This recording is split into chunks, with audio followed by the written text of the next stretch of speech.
Chapitre 15. Au large de Sainte-Maxime. Après avoir maintenu les gaz pendant 10 minutes, Gunther confirma qu'il n'était pas suivi et bifurqua progressivement vers les Issambres, dont il s'approcha sans pénétrer dans la crique, juste pour brouiller définitivement leur piste et pouvoir allumer ses feux de position. Il prit ensuite, sur les conseils de Lix, la direction de Sainte-Maxime, où se trouvait le 4x4, en restant près de la côte et en naviguant à allure très modérée, la tonalité des moteurs du cigarette étant reconnaissable de loin lorsque ceux-ci étaient sollicités. À la pointe des Sardinots qu'il connaissait bien, il veilla tout particulièrement à éviter les quelques récifs traîtres entre la pointe et l'île du même nom. Hans s'affairait autour d'Agnès en complet état de choc. Il sortit son pull du sac de subsistance dont il avait eu le réflexe de se munir, le lui enfila et termina d'enrouler ses jambes dans la couverture de survie. Il la serra un instant dans ses bras pour éliminer le stress de cette épreuve et lui fit manger de la pâte de fruits pour l'aider à récupérer. Par son calme et ses attentions, il finit par la remonter. Pour la détendre complètement, il lui parla pour qu'elle puisse à son tour s'exprimer. « Ça, c'est baptême du feu pour vous. Tout d'un coup, l'attaque, l'explosion, tailler la route, la nuit, le bateau est tiré dessus. Manque-vous tire sur l'autre. Prochaine fois, moi près de fusil à vous. Bonne idée, les salopards, sans compter que j'ai perdu toutes mes affaires, toutes mes machines et ma chaise de course. Et je n'ai plus ni brosse à cheveux ni maquillage. » Alors Hans, très fier, tira de son sac de subsistance une brosse à cheveux neuve et un tube de maquillage marron pour camouflage nocturne, style peinture de guerre. Il offrit le tout cérémonieusement à Agnès, qui ne put se retenir de rire de son attitude. Un petit coup de brosse ne lui ferait pas de mal. Pour le maquillage, elle verrait. Peut-être la prochaine guerre. Lix et Gunther, quant à eux, parlaient de la suite des événements. Il fallait trouver une planque sérieuse pour le Tiger, pour le cas où le commando continuerait à les chercher. En cale sèche pour des travaux d'entretien, il serait plus discret. Il sortait de révision, mais peu importait. Une chance que le Mitsubishi soit là. Dépose-nous à côté et va amarrer chez Tortosa. Je lui téléphonerai demain. Attends-nous là-bas, on passe te prendre. Aucune raison de moisir dans les rues de Sainte-Maxime. Il fallait atteindre un endroit sûr avec une suffisante capacité de travail. Il fallait détruire Macpherson. Le plus tôt serait le mieux. Le siège de Fontana B2B aurait été le plus approprié au niveau des moyens, mais beaucoup trop en vue. D'ailleurs, Macpherson connaissait son vrai nom. Nul besoin d'attirer son attention sur sa société parisienne. Mieux valait un endroit parfaitement anonyme.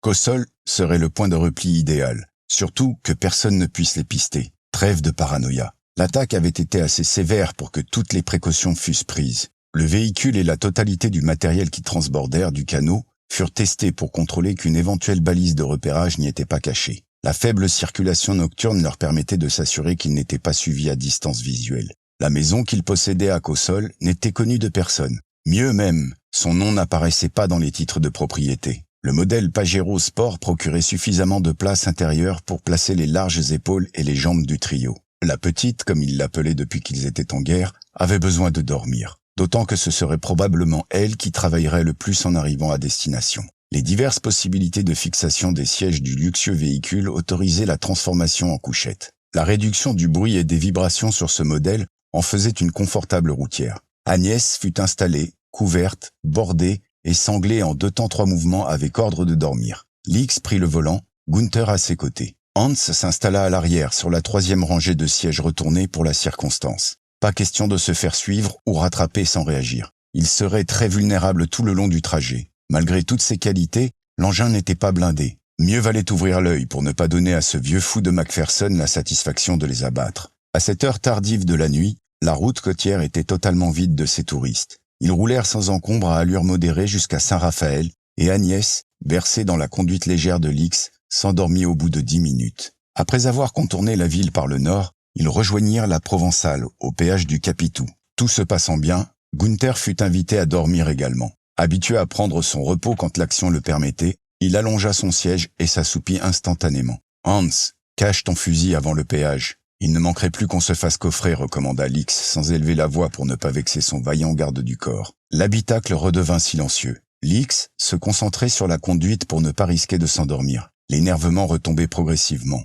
Pour reposer ses nerfs rudement mis à l'épreuve, il songea à ses enfants, bénissant le ciel d'avoir jugé bon de les faire mettre en lieu sûr. Dès qu'il le pourrait, il irait passer quelques jours avec eux et leur mère. Vu la tournure des événements, il risquait d'avoir moins à faire pendant quelque temps. Pris dans son rêve de vie familiale, il faillit rater la sortie Mougins. En chemin vers Grasse, il se remit à ressasser. Comment peut-on envoyer un commando de terroristes pour régler des problèmes de vanité personnelle, se demandait-il pour la 20e fois. Lui qui avait fait pis que pendre dans sa carrière de malfaisant fielleux, n'aurait jamais, dans ses pires cauchemars, imaginé de faire ça à une de ses cibles.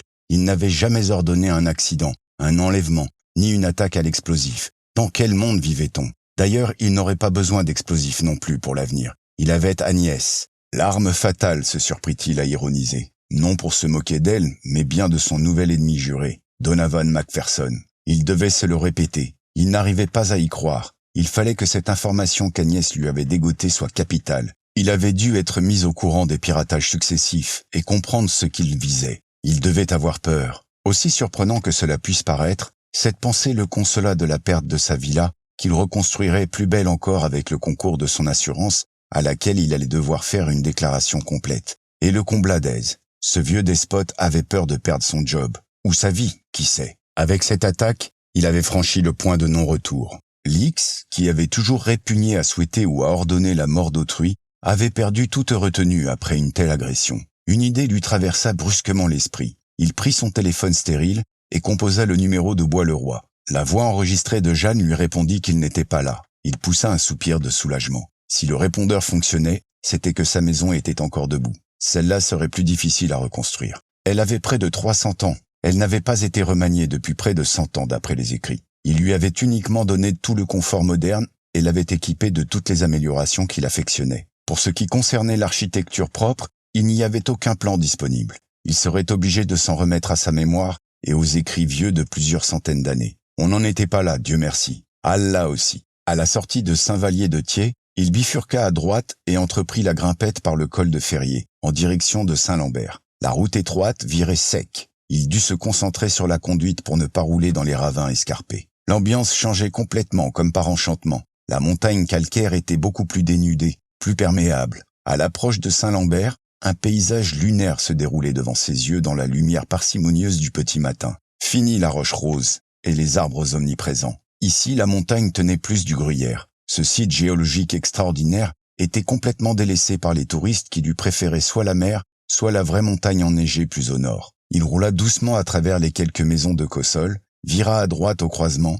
et continua jusqu'à la limite sud-est du village. À gauche de la route, collée à la montagne, une maison massive étalait sa façade grise comme la roche claire. Précédée le long de la départementale par un mur dissuasif, elle s'anima à leur approche. Le lourd portail qui perçait l'enceinte roula sur lui-même leur faisant une large place, bientôt suivi dans son mouvement par la porte du garage, en sous-sol de la bâtisse. La voiture s'y engagea furtivement. Les portes se refermèrent automatiquement derrière eux comme elles s'étaient ouvertes sur une simple pression du doigt. La lumière s'alluma aussitôt que le garage fut clos. Brusquement, une légère impression de tremblement de terre fit vibrer le 4x4, provoquant un sentiment instantané d'inquiétude chez Agnès qui se réveilla. « On est arrivé », lui dit Lix pour l'aider à se situer. « Qu'est-ce qui se passe ?» dit-elle d'une voix ensommeillée. « On descend », répondit Lix imperturbable. Gunther et Hans, qui venaient à Cossol pour la première fois, essayaient de conserver un visage marmoréen, tout en se demandant ce qui arrivait à cette voiture qui s'enfonçait comme prise dans les sables mouvants. Reprenant leurs esprits,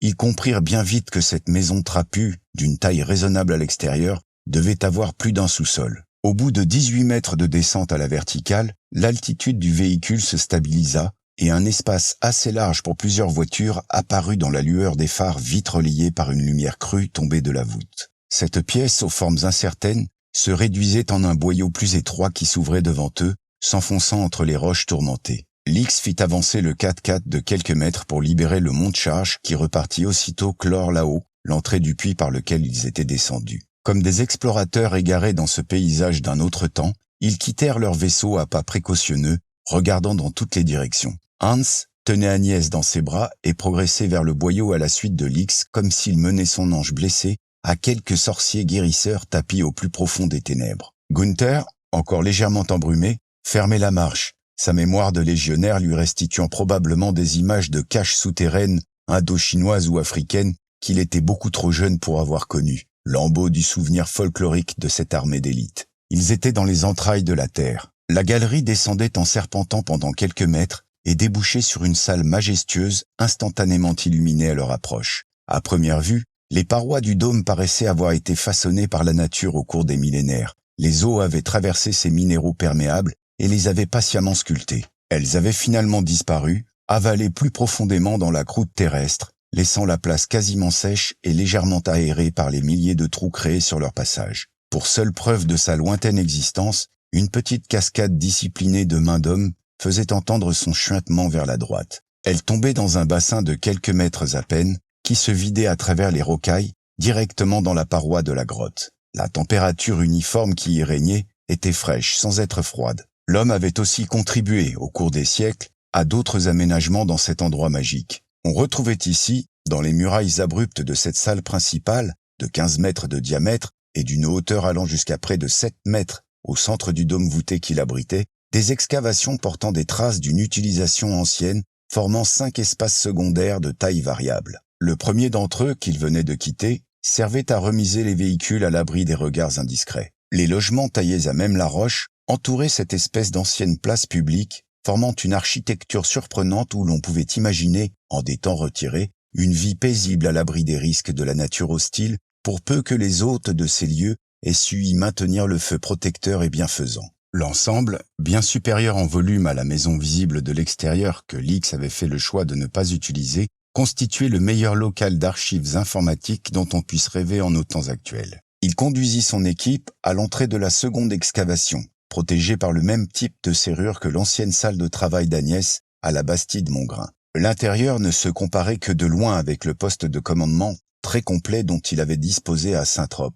Autant l'oublier pour le moment, et faire avec. L'essentiel était d'avoir sauvé ses archives, fruit d'un travail de plusieurs années, et ses capacités d'intervention dans n'importe quelle partie du monde. Leurs moyens et leurs neurones allaient se focaliser sur un objectif quasi unique. Pour atteindre leur objectif, le dispositif de Cossol était largement suffisant. Lix leur fit les honneurs des lieux. Pour commencer, une surprise attendait Agnès au milieu de la salle. Un pupitre de travail tout plein de boutons comme elle les affectionnait. Et derrière, une chaise de course, copie conforme de celle de la Bastide Montgrain. Si elle trônait là, ce n'était pas parce que Lix avait pu prévoir un seul instant la fuite éperdue de cette nuit. Lors de la conception et de l'installation du local quelques années plus tôt, il en avait senti le besoin intuitivement. Ainsi, il avait pu mieux centrer les matériels en pensant à elle, pour qu'elle soit plus à l'aise le moment venu. C'est tout, Lix, pensa-t-elle avec un petit pincement au cœur. Une fois posée dedans, malgré son pyjama et son pull kaki trop grand, elle se sentit à nouveau elle-même. Elle exécuta pour son petit monde une pirouette de contentement et commença à allumer tout ce qu'elle trouvait devant elle, martyrisant les contacts pour qu'ils sachent tout de suite qui était le chef. Lix, ravi par ce spectacle, applaudit, puis, l'exhortant à plus de sérieux, continua sa visite guidée des lieux. « Hans, popote, débrouille-toi, il n'y a que des conserves pour le moment, » dit-il en donnant sa nouvelle affectation au jardinier factotum tireur d'élite. Celui-ci admirait déjà le matériel ultramoderne de la cuisine qui n'avait jamais servi. S'il voulait des légumes frais, il pourrait toujours faire pousser des champignons. Le climat de l'endroit s'y prêtait. Il s'affaira sur le champ à leur préparer un pentagruélique petit déjeuner pour les réconcilier avec la vie. « Agnès, tu peux ranger tes affaires ici, c'est ta chambre, » dit-il aux deux roues qui cherchaient irrespectueusement à le doubler. « Quelles affaires? Mon pull kaki et ma couverture en papier alu? Excuse, j'ai aussi une brosse à cheveux et un tube Halloween. Je t'offre brosse à dents, dentifrice et savonnette. Premier tiroir à gauche dans la salle de bain. Serviette en bas du placard. Pointe tout ce que tu veux sur le catalogue internet Koukaï. Ça te va très bien.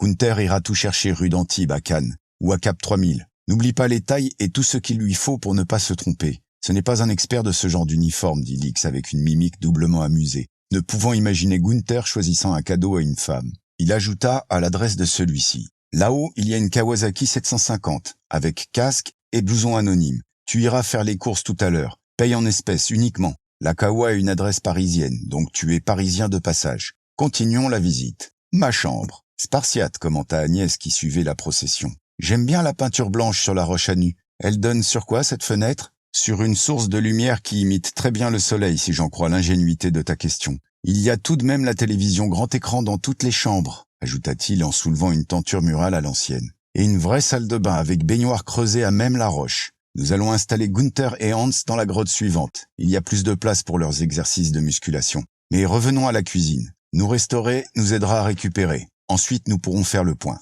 Tout au long du petit déjeuner, Agnès s'évertua à maintenir une ambiance mutine pour évacuer totalement le stress de la nuit et aider chacun à faire son deuil de tout ce qu'il avait perdu au cours de cette attaque sauvage. Une chose était certaine, ils formaient une équipe formidable et, ensemble, ils s'en sortiraient. Elle savait que dès le petit déjeuner terminé, c'était elle qui serait mise à contribution la première. Elle aurait à s'auto-former sur la nouvelle configuration de l'équipement informatique version COSOL, l'habitat troglodyte le plus à la pointe de la technologie qu'elle connaisse. Elle avait déjà entendu parler de Salt Lake City et de l'équipement souterrain des Mormons. Mais bien qu'elle ait été capable de les pénétrer virtuellement, sans y trouver un intérêt extraordinaire, elle n'avait jamais vu de photos des lieux. Pendant qu'ils se sustentaient, ils dressèrent la liste de ce qui leur manquait pour survivre quelques jours au cœur de cette montagne. Agnès consulta rapidement le site Kukai et fit une sélection d'ensemble en précisant les tailles qui lui convenaient. Si Gunther arrivait à trouver la moitié de ce qu'elle demandait, cela lui suffirait. Lix conseilla à celui-ci d'éviter Saint-Vallier-de-Thiers et de prendre de préférence la départementale 12 vers l'est afin de vérifier l'état de la route et l'activité de l'entrée de l'embut. Le dédale d'anciennes rivières et salles souterraines était partiellement ouvert au public mais ne faisait pas recette, pour le cas où ils auraient de nouveau à s'enfuir. Il vérifierait également l'environnement de l'observatoire pour savoir si une conférence s'y tenait actuellement, si des visiteurs étrangers s'y pressaient. Il entrerait à Grasse par Châteauneuf. Ayant ainsi distribué les rôles, celui d'Agnès étant évident, Lix estima avoir mérité 2 heures de sommeil, qu'il octroya également à Hans, dont le regard commençait à devenir vitreux. Après le choc de cette nuit, elle se sentit tout de suite bien lorsqu'elle s'installa au pupitre de commande de ses nouvelles tentacules virtuelles, avec le sentiment d'être protégée, tant par ces tonnes de roches que par l'anonymat de l'endroit et la force morale de ces 3 hommes qui avaient prouvé leur aptitude à réagir vite de façon mesurée. Rassurée, elle entreprit, pour se familiariser avec ces nouveaux boutons, de ressortir tout le dossier assurance de la Bastide-Mongrain, avec plan, liste des matériels, mobilier, objets d'art, facture de chaque pièce lorsqu'elle les possédait. Elle prépara la déclaration de sinistre sans rien négliger, émettant même des réserves sur la solidité future des fondations ébranlées par les explosions. Elle essaya de ne pas penser à l'état dans lequel devait être la maison. Le dossier fut rapidement aussi complet qu'il pouvait l'être. Lix n'avait plus qu'à le signer. Elle se rendit compte que de l'avoir fait l'avait aidé à tourner la page de cet événement choquant sur une note d'espoir et projet de reconstruction, quand l'opération Macpherson serait terminée. « À nous deux, Mac !» se dit-elle maintenant que ses doigts étaient bien chauds et sa tête libérée d'une partie de sa peine. Anticipant les questions de Lix, elle alla pêcher dans les mémoires bourrées d'infos de leur serveur central, situé physiquement tout près dans une autre grotte climatisée et totalement imperméabilisée, tout ce qui concernait directement Macpherson père, Macpherson fils et chaque membre de groupe 7. À ces 8 dossiers bien séparés, elle ajouta un 9e, la liste exhaustive des décisions délictueuses que l'on pouvait attribuer à l'entité groupe 7. Il y en avait de tous ordres, délits d'initiés, extorsion, enlèvement, meurtre, collusion, infraction aux lois antitrust, espionnage, atteintes diverses à la vie privée. Sous chaque rubrique, sans trop savoir pourquoi, elle s'évertua à rapatrier les renseignements les plus précis possibles, pouvant prouver à quel jeu cynique ces maîtres d'un Monopoly mondial se livraient. Elle fouillait, extirpait, classait leurs propres archives, ne se sentant pas encore prête à se connecter au monde virtuel extérieur. Quoi qu'il en soit, ce dont elle disposait était le fruit de nombreuses années de travail et permettait de faire une description en profondeur des activités de groupe 7. Elle réalisa, et c'était la première fois qu'elle y réfléchissait de cette manière, que si l'on pouvait évaluer à moins de 20% les activités véritablement illicites, voire criminelles de cette entité, plus de 80% de ces activités tombaient sous le coup de la loi antitrust. Ces hommes et leurs familles, au sens large du terme,